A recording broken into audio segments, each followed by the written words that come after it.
per portare a termine il compito da voi affidatomi, ma l'animo di Agata è colmo di fermezza ed è più facile farlo udire i sassi e rendere il ferro duttile come il piombo che distogliere l'animo della fanciulla dall'amore che prova per Cristo.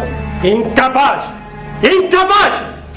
Ma io e le mie figlie incessantemente, giorno e notte, ci siamo adoperate per indurla ad acconsentire.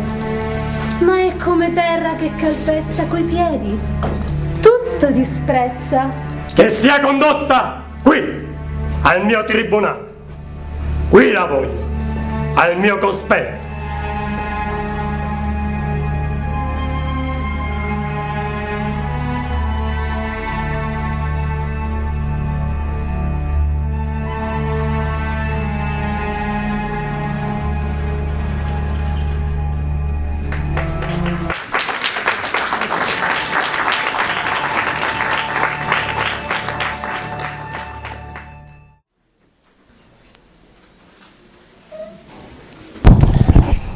Portata sotto processo dinanzi a Quinziano, Agata apparve fiera, sicura del suo spirito e della sua fede in Cristo.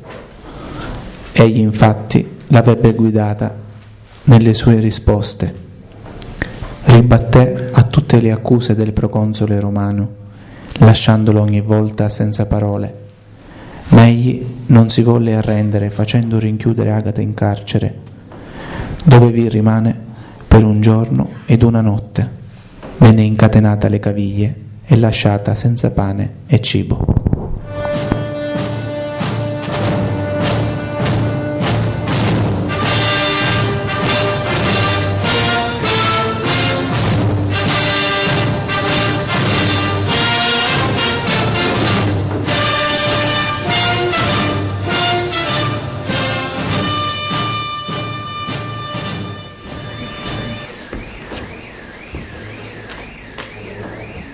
Da quale famiglia provieni?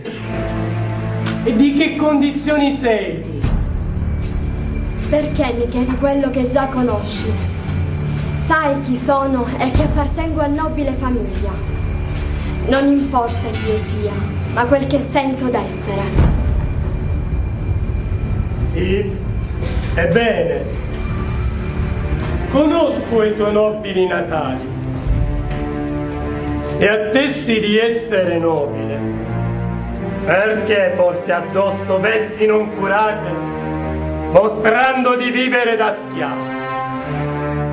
Perché sono serva di Cristo.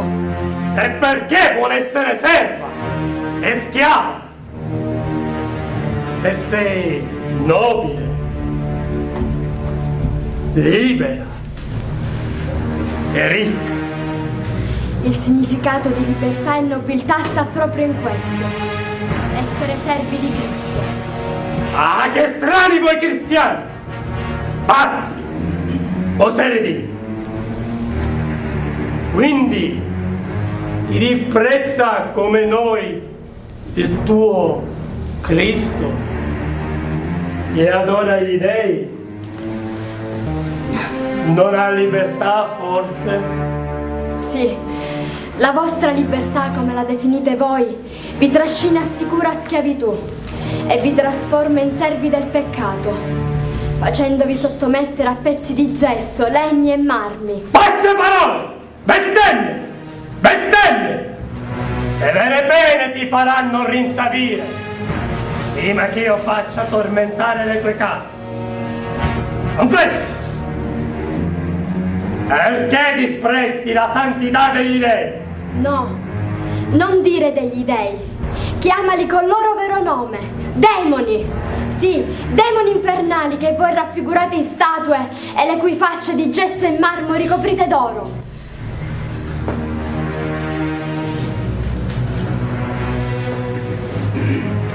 Ti do l'opportunità di scegliere a tuo piacere. Subire pene atroci o sacrificarti agli dei onnipotenti. Ti auguro che tua moglie sia tale quale alla tua dea venne e tu come Giove, il tuo Dio. Che sia schiaffeggiata!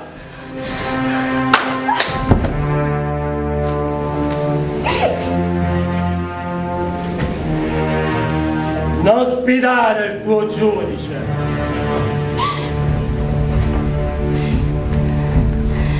Hai affermato che sono i tuoi dei, quelli che la vera divinità dimostra essere tali. Sia dunque tua moglie, tale quale alla tua dea venera, e tu come Giove, perché anche voi possiate essere computati nel numero dei vostri dei. Capisco ormai che tu abbia scelto la via del tormento, poiché continua ad insultarmi con ripetute offese. Tu, uomo sapiente, mi meravigli come puoi non stimare chi ti augura di vivere secondo il fulgido esempio dei vostri dei.